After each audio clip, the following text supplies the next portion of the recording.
तो हम 10th question करते हैं। 10th क्वेश्चन क्या दिया हुआ है हमें, that is A X square Y plus B X Y square plus C X Y Z. ठीक है,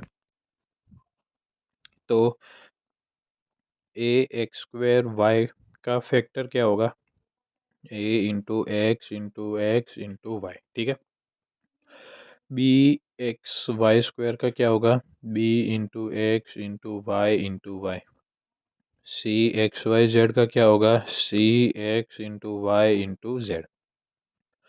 तो अब तीनों में से कॉमन क्या निकल रहा है, कॉमन फैक्टर ऑफ ये इसका, तो देख रहे हो उसके हिसाब से तो एक्स निकल रहा है और एक वाई निकल रहा है। ठीक है, जेड निकल नहीं रहा है, तो इसका कॉमन फैक्टर क्या आएगा, एक्स वाई। फिर बाकी जो ब्रैकेट में हमने बचा हुआ है वो लिख देंगे।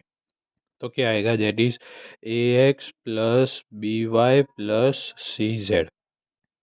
तो आंसर क्या है हमारा, इतना।